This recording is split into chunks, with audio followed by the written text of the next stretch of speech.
My name's Leonard Hughes Jr. And Mr. Hughes, you wish to give an impact statement for Gracie Hughes on behalf of the family?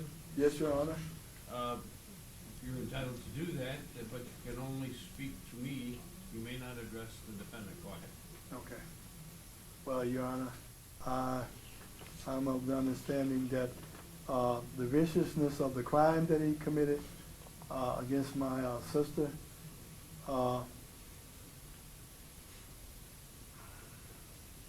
he deserved the full weight of the law. We're here to see if justice, I know justice will be done, but it's inconceivable how a person could treat a person, a human being, in that manner. Because, I mean, a person would, if you're going to do something to hurt someone, that's not the way to do it. If you can't see yourself as a member of society, remove yourself. Don't take it out on somebody that don't deserve it. Because she's a member of our family, and I am the oldest. It's 12 of us. I love them all the same. He's robbed us of one. She has a son of her own. He can't see her anymore. Neither can we.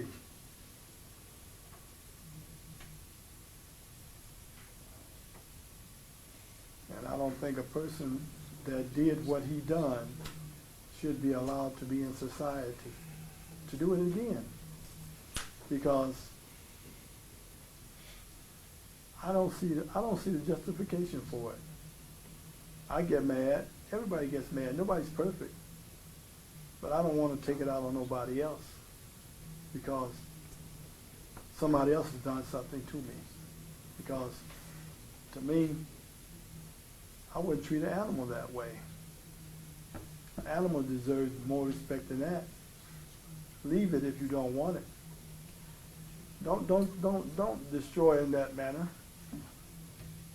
Thank you, Your Honor.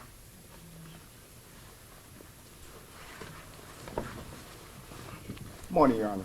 My name is Roger Hughes. I am brother of Grace. I want to say some things in concern of this person. Well, again, you can only talk to me. Yes, Your Honor. Torius, he's a monster. He's a killer. He has taken an innocent life, and he's just taken it away from society. Someone who can and will do so much more. I want to thank Kyle Hiken, the prosecutor, for doing such a wonderful job. I want to thank the church, our pastor, our under-pastor, and the congregation for supporting us in this. I want to thank our Sergeant Gunswat, who did an excellent job following through, making sure that this person did not get away. He's here now. He's going to suffer for the things that he's done. I want to thank the jury, who works very hard putting these things together to make sure that he's going to suffer for what he's done, because it was overkill. You don't stab someone 67 times and think that it's a game. It's a real world. Judge, I want to thank my family. I want to thank the Detroit Police Department, who worked so diligently, who gave themselves every opportunity to bring a person to justice. I want to thank all the witnesses who came forward of their own free will to show that they're concerned about Grace also. I want to thank our store owner who stood forth and said, yes, she was a good person, she even worked for him. Your Honor, I've got a few items, just a couple of things I want to say to you because my heart's in this, and I know that this covers everything. In Ecclesiastes chapter 8, verse 11, because a sentence against an evil work is not executed speedily, therefore the heart of the sons of man is fully set in them to do evil. In Genesis chapter 9, verse 6, whoso sheddeth man's blood, by man's hand his blood be shed. For in the image of God, man he made. And Torius Inge has just crucified our family to a certain extent, but we have justification today. Thank you very much, Your Honor, for this moment in time. Thank you. Now, you can go back to anything else from the people? It's the people's recommendation that this court sentence the defendant to 50 to 100 years in the Michigan Department of Corrections. And, Mr. Inge, is there anything you wish to say? If you do address the court, stand up, sir. Would you like us to closer, sir? Doesn't make any difference to me.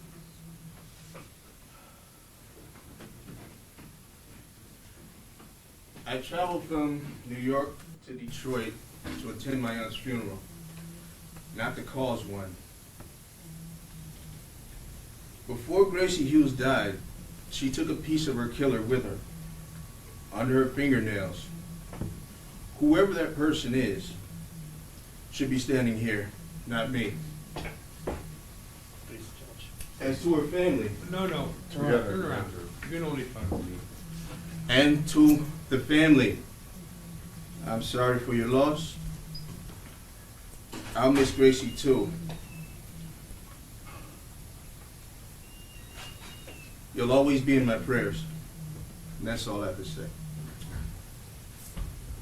Well, the reconfiguration of the guidelines, which the court understands to be advisory under the Lockridge opinion,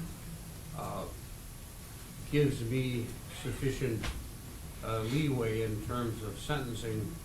I note that Mr.